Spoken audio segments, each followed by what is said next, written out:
Assalamualaikum warahmatullahi wabarakatuh. Semoga Allah selalu melimpahkan kesehatan dan keberkahan kepada kita semua.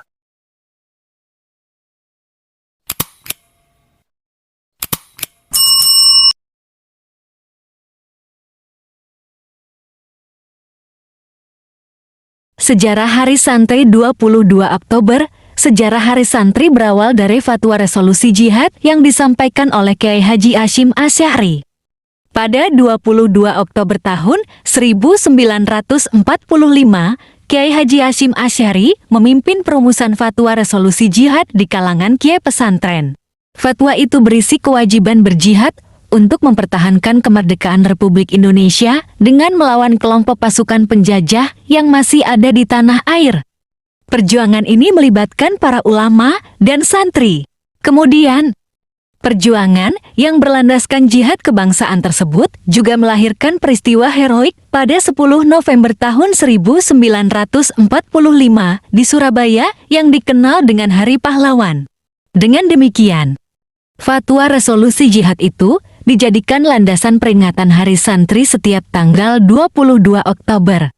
Penetapan Hari Santri, Presiden Joko Widodo menetapkan Hari Santri Nasional melalui keputusan Presiden Kepres nomor 22 tahun 2015. Penetapan Hari Santri dilakukan di Masjid Istiqlal, Jakarta pada 15 Oktober tahun 2015. Kata santri, menurut C. Seberg berasal dari bahasa India, Shastri, yaitu orang yang tahu buku-buku suci agama Hindu atau seorang sarjana ahli kitab suci agama Hindu.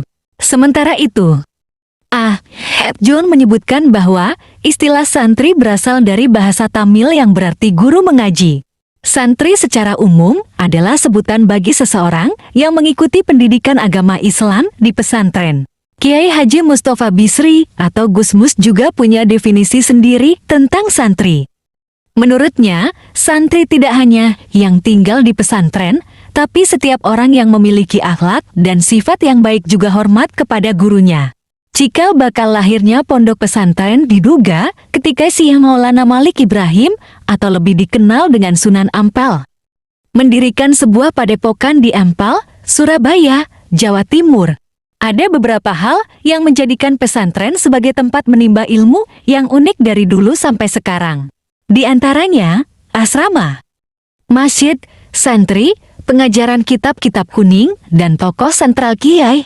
Ia memiliki andil yang besar dalam memperjuangkan dan mempertahankan kemerdekaan Indonesia. Para pengamat sejarah memiliki keyakinan bahwa metode belajar di pesantren adalah metode belajar yang ada sebelum terbentuknya sekolah-sekolah di kawasan Asia Tenggara. Tepatnya sebelum datangnya penjajahan Belanda dan Jepang di Indonesia. Bahkan para santri adalah pencetus perjuangan melawan penjajahan. Karena memiliki pedoman yang mulia, juga sangat patuh kepada kiainya. Tercatat ada beberapa pahlawan nasional dengan latar belakang santri. Di antaranya adalah 1. Kiai Haji Hasyim Asy'ari.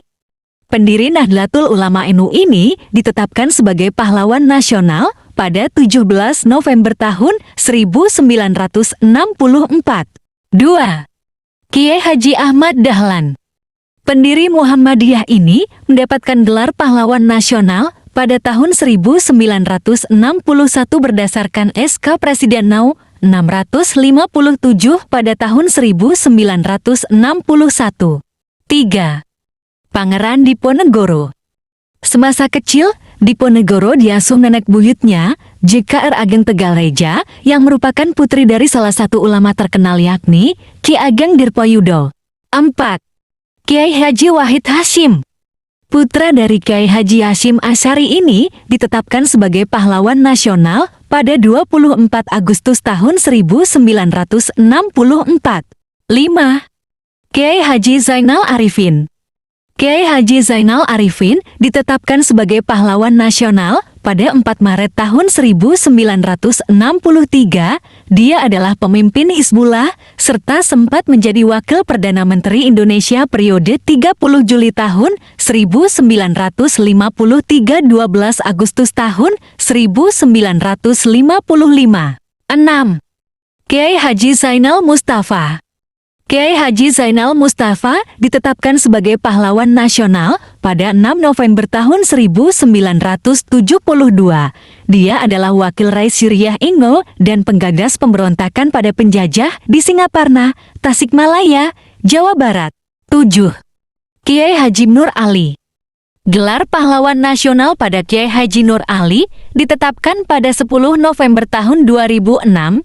Nama Kiai Haji Nur Ali sangat dikenal masyarakat Bekasi sebagai simbol perjuangan dan keberanian. Selain belajar agama, santri memiliki kesadaran untuk membimbing dan mengabdikan ilmu kepada masyarakat agar menjadi pribadi yang bermanfaat dengan menjunjung asas Islam seperti gotong royong, membantu sesama, berjiwa ikhlas, dan rendah diri juga sederhana. Pada perkembangannya di era milenial ini, santri juga belajar ilmu teknologi dan ilmu penunjang skill dan kemampuan diri.